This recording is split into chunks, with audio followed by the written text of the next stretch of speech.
Right, try that. Sorry about that. I'd muted the damn studio had muted me. So I'll just run through all that again. Right, it's show number 428. It's Sunday the 12th. It's a lovely sunny day here in London, and I have three stories, unfortunately, involving motorcyclists and pedestrians. The MCIA are putting pressure on the government to simplify access to light bikes. In view of the three stories which I'll start the show with, you might wonder whether that's a good idea. E-bike registrations are up, that's good. Bikers kicked off the pavement on in Ballycastle, which has led to MAG getting involved. And we'll also have a look at KTM, who are bringing back their V-twin sports bike. So that's what's in the show today. So settle sails down for the next 30-40 minutes or so. Don't forget, as I said, if you've got any questions, drop me a line. Right, okay, so sorry about that glitch at the beginning. Having carefully checked everything was working, it all goes horribly wrong. So that's Sue and Dean who've looked in. Good morning to you both. Right, okay, so first story. I just want to tell you about my online coaching. If you haven't already heard about this, I'm running a special offer this month, £20, which is half price basically for a 60-minute online coaching session. If you think £20 is expensive, try getting a golf lesson or a tennis lesson or even a music lesson. In case you're wondering why you take online coaching, the most obvious reason would be that you'd be too far away for one of my on-road courses. The second reason is you can stay warm and dry. The weather's great at the moment, but the forecast is for storms, and the third reason is that it works. So Patricia says, I can safely say I was much more in a state of mind to take in information and comments than after the actual ride. At home you can sit with a cup of coffee, no distractions except cats, take notes, go through video footage at a time to suit. So what I'll finish off by saying very briefly is you're getting some of the most carefully thought out training available in the UK, I believe, from me, Kevin Williams, as well as being an experienced rider coach in general. I'm also a fully qualified e-tutor. So each session lasts about 60 minutes. I'll also answer any follow-up questions you may have, and you get a download link to review the session, so you can download that and watch it at your leisure. So what are you waiting for is the short question, and here's the link to find more out about those courses.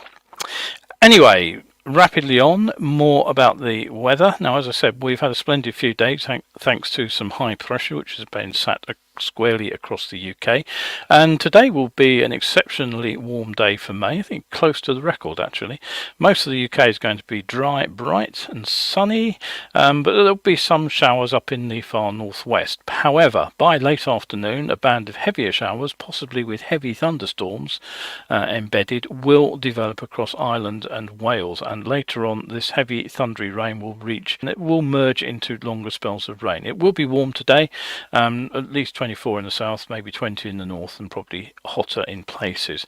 Now Monday sees the heavy showers continue with a band of heavier rain actually sweeping northeast from the southwest, but much of Scotland, the Midlands and the southeast of England should stay dry and bright. Just a few scattered showers, breezy and a little cooler. Tuesday looks like the worst day of the week. Heavy and showery rain with thundery bursts mixed in will affect most of the UK, and there'll be rain spreading progressively north and east with showers for the southwest later, so that looks like a fairly wet day. Wednesday looks like a return to drier, more settled spells, just a few lingering showers, temperatures down a tad on what we have had the last couple of days.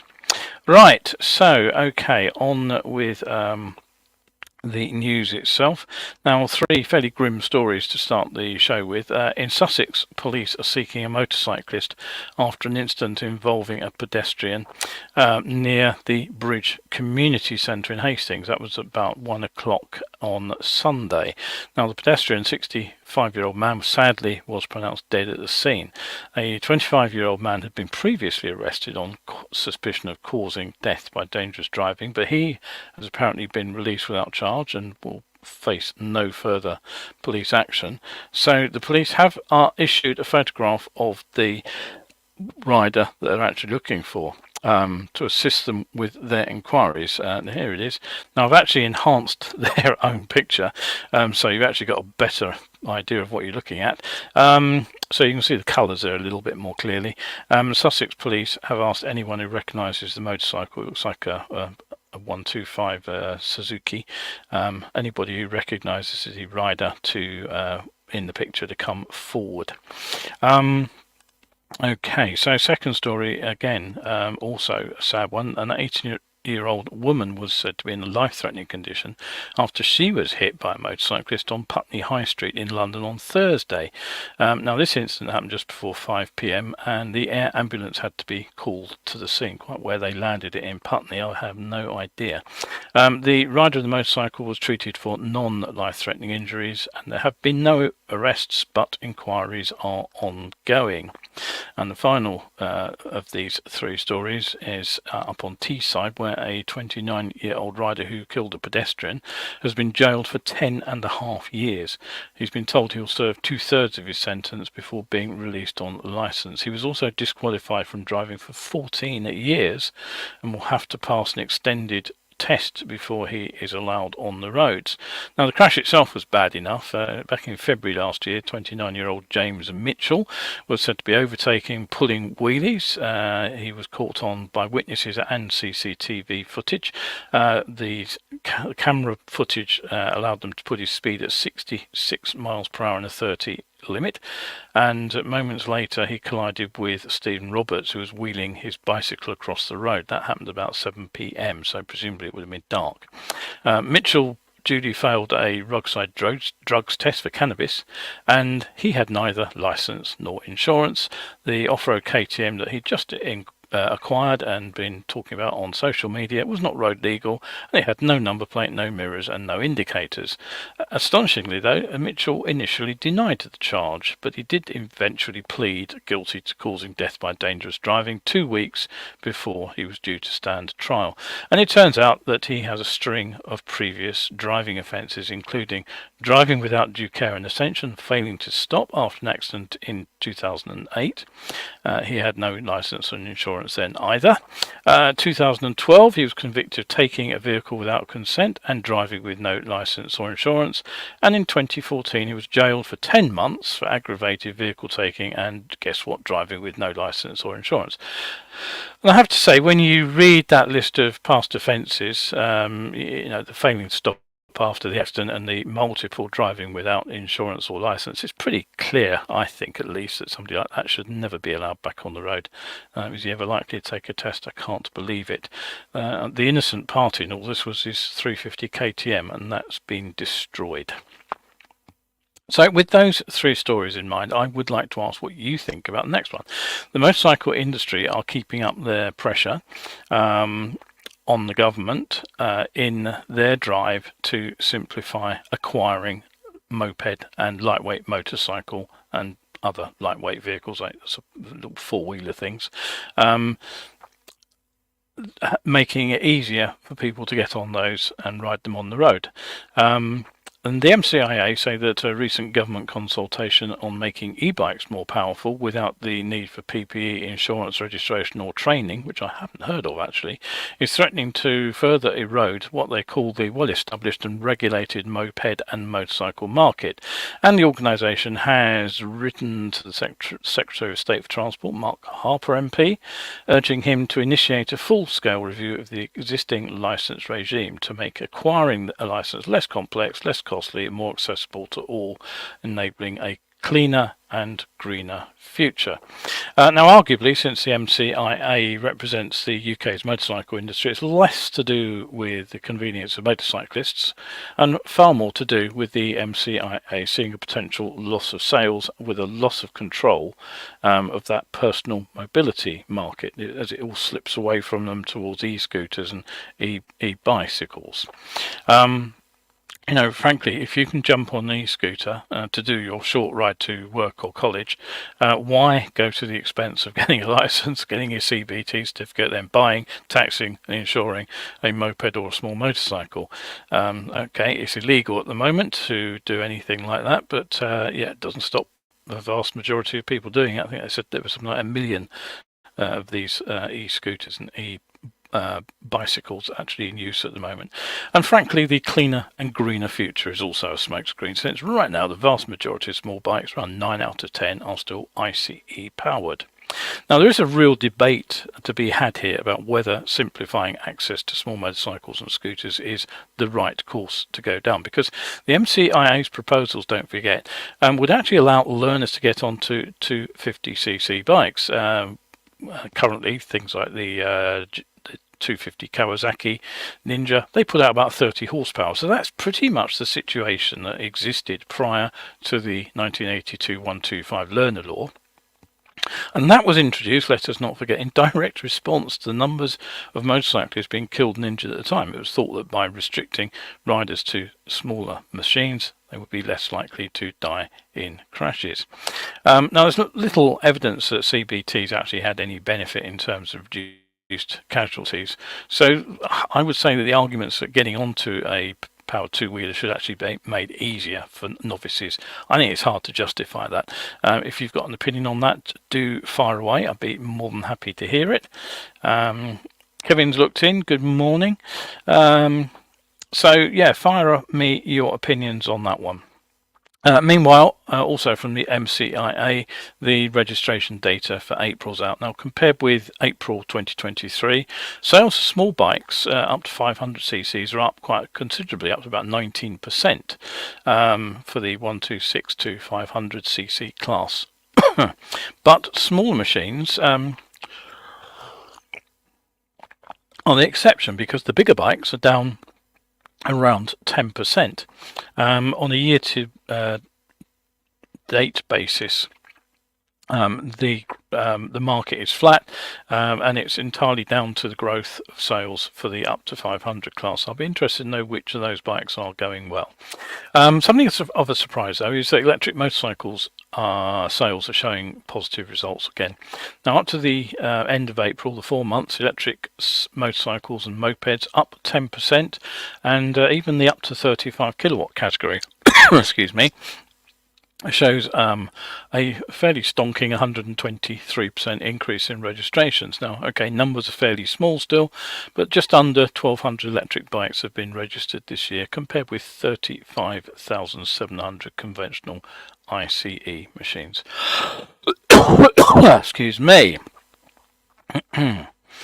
Now, before the next item, can I just remind you, please, to do the usual thing, click those buttons, subscribe to the channel, support it, click the like button. It all helps promote the webcast. It only takes us a moment of your time, so do it now. Don't skip past it, and that way other motorcyclists can hopefully discover my content. And of course, don't forget to tell people about Elevenses generally. Share the link to your riding buddies. I'm sure they'll find something interesting in the show. Right, whoops, back to the news. The next story is from Northern Ireland, and that's not it. Everything's jumping around on the screen at the moment. Hang on a minute. Let's come back to me. Basically, what's happened here is motorcyclists have been parking on pavement in Ballycastle for a long time. It's become a traditional meet point, but an incident has kicked off a petition on change.org and has also caused Martin Boyd from the Motorcycle Action Group Northern Ireland, as a regular visitor to survival schools, by the way, he has stepped in too. Now, what it seems to have happened is that when the riders turned up to park on the usual spot on the footpath on the seafront on Easter or Bank Holiday Monday, it seems that they were confronted by traffic wardens who told them to move on or be ticketed, and they pointed them to designated motorcycle bays in a car park. But when said motorcyclists moved off and went to the car park, they found that they were blocked by cars parked in the free-to-park bay. So, what's going on? Well, a spokesman for Causeway Coast and Glens Borough Council said, quote, "The car park at the marina in Ballycastle is council owned.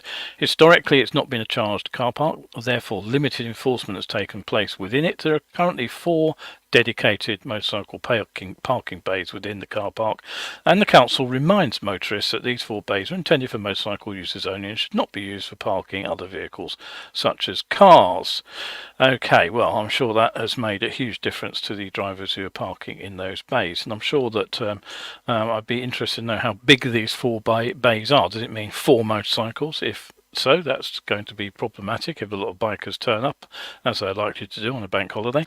But it makes it all the stranger that their spokesperson continues, bearing in mind that they're telling drivers not to park in motorcycle bays, that they then said, while the number of dedicated parking bays in this car park cannot accommodate the large volume of motorcycle users who regularly visit the area, the council advises motorcycle users that they are also free to use car parking bays, which are available on a first-come, first-served basis. Now, if bikers are angry at drivers for parking in their spots, can you imagine how mad all the car drivers will be when they find their parking spaces full of bikes?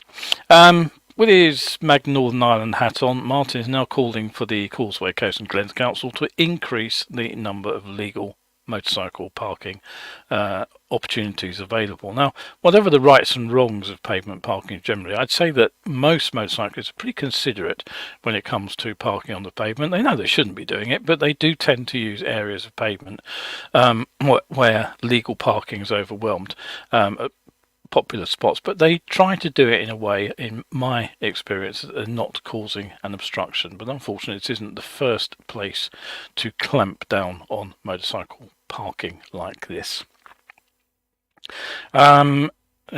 Sue says you won't want my opinions on the MCIA proposals. It would be too long and ranty. Well, by all means, send them to me in private. I can always digest them, so it would be good to hear what you think. Certainly interested to know whether people agree with me or disagree with me. Right, okay, so KTM have announced that they are returning to the legal sports bike market. What's happened here? Where's my picture gone? Let's try and get the picture back. Okay, always goes wrong, doesn't it? Right, try and find that. I just want the share screen button, window. There we go. That should now reappear. There it is. I don't know why that lost its picture, but that is the new KTM RC990R. Now, KTM have announced that they are returning to the road legal sports bike market next year with this new machine. It's due to arrive in showrooms early next year, but it's planned that the machine will actually make its debut in some European super sports competitions this summer in prototype form, including appearing in the British Super Sport Championship. Now, how those machines will be scored on points isn't entirely clear. I suspect if they run as prototypes, they'll be allowed to race but not score points. But with the exception of the Baby 125 and 390 RC machines, it's KTM's first attempt at a large capacity road legal sports bike in 15 years. You may recall the RC8 V-Twin. It was introduced with a roar in 2008, and unfortunately the bike was never competitive on track. I recall it trailing round at the back of the race in the AMA series in the USA and regularly ending up in the pits halfway through. There were reports of doubtful reliability from the people who bought them to ride on the road too, and that unloved machine finally disappeared from the showrooms with a bit of a whimper in 2016. So the new machine is said to use a 126 brake horsepower version of the LC8C parallel twin motor that's lifted from the 990 Duke. It's wrapped in a sharper sports oriented chassis, although interestingly it will still be made from steel. Alloy seems to have gone out of fashion. Hopefully the new 990 RCR will prove more reliable, though I'm not sure why KTM have apparently claimed that the Aprilia RS660 was used as a benchmark for its new machine, because that's another bike which doesn't seem to have outstanding reliability. And of course the KTM gives you the all-important new feature of any new road bike these days. It gives you a set of wings at the front there, which you can see, which I'm sure they'll be useful around the North Circular Road. Okay, so on to today's final item. We've got a fairly short show for you today. Let's see if I can get the banner up. There it is. That's the one I wanted. So, what are we talking about today? Well, I'm going to come back to the 20 mile per hour speed limit issue. I'm going to talk about how the decisions on whether 20s are appropriate is a political one. So, when I talked about it as a general issue regarding the sort of the Welsh idea to make a blanket 20 and then to allow exceptions to that, there were some people supportive of the lower limits, others who questioned the need, and there were even one or two people who suggested that 20s are so slow they lose concentration. But by coincidence, a story appeared in the online version of a local paper on Friday about a road that's really not very far away from me that could end up having its limit reduced from 30 to 20. So let's give you a look at the road. So there it is, and again I'll zoom in so that you can see what you're looking at. So as you look at that, what do you see? Probably a fairly standard looking residential street. Not a lot of traffic moving down it at the time that the photo was taken, and it's probably not too early in the morning. There's a door of the van open there and the shadows aren't too long, so I'd guess that's probably somewhere sort of approaching midday. There's a bus route. You can see the bus stop on the left, and it does carry, I'll be honest, a fair amount of cross-town traffic. It moves between the Harrow Road at Kensal Green, if you know the area, and Willesden and Neasden, which are out towards the North Circular Road to the northwest. So it's not a main road, but it is definitely a route that does carry a reasonable amount of traffic, although I would not say it's nose-to-tail stuff.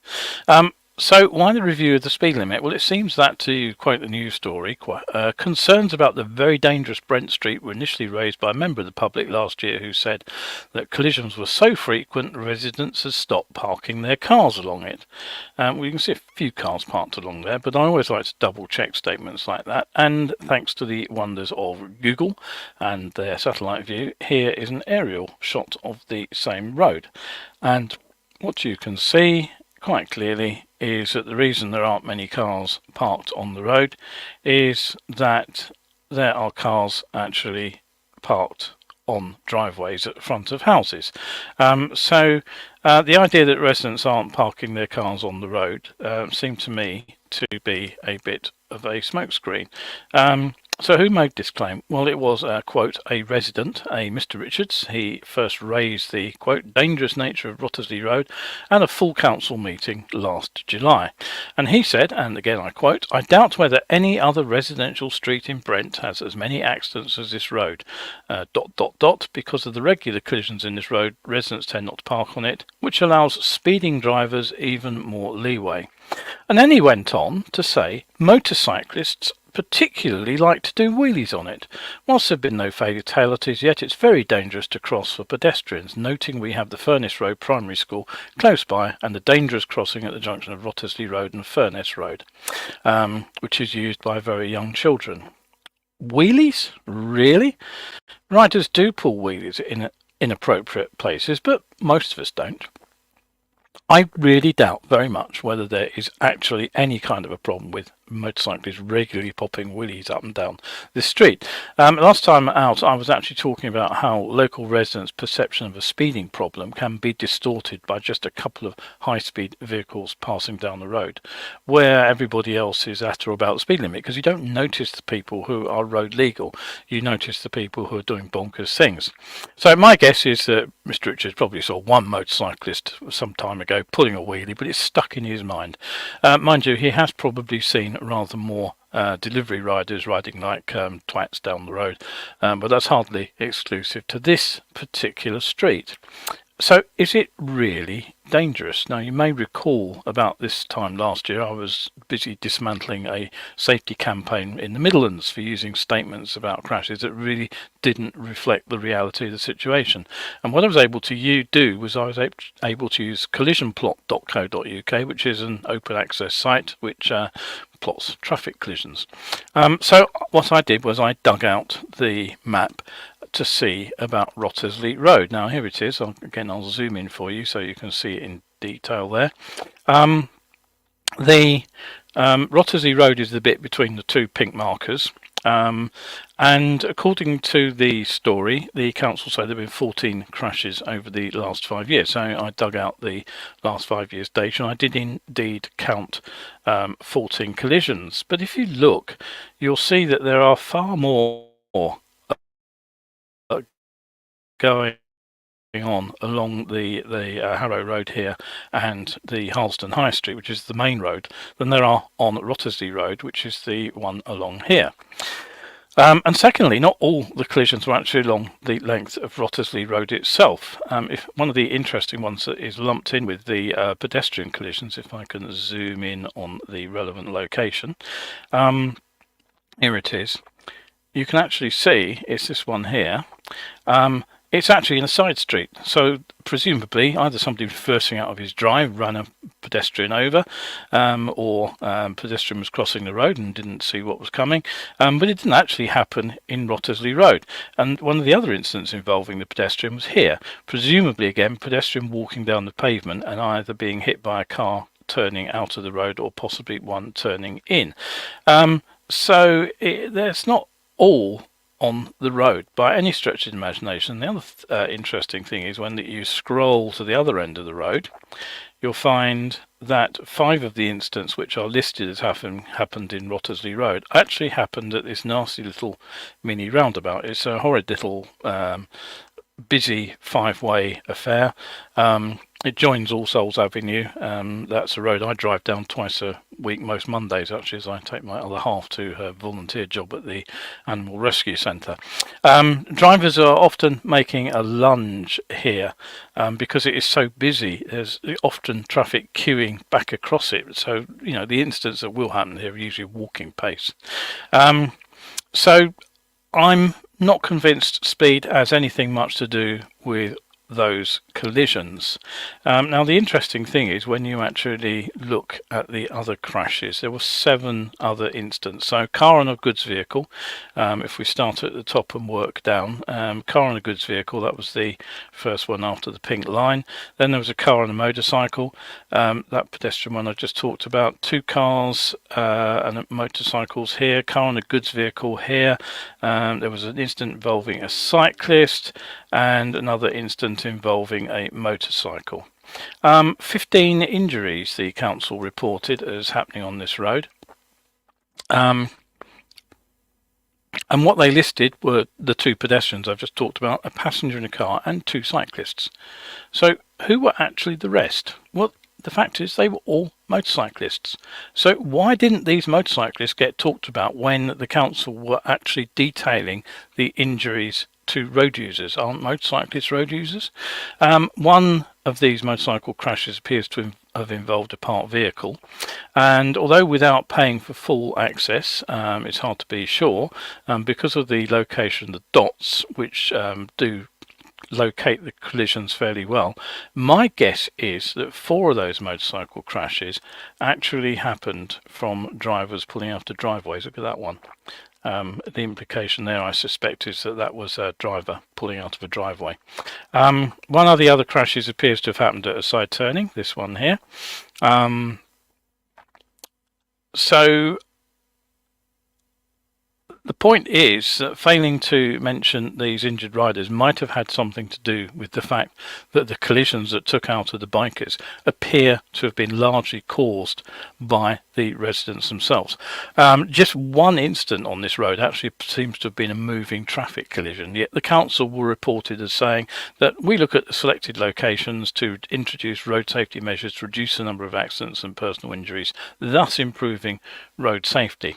So what about the other claim that this road actually has a special problem?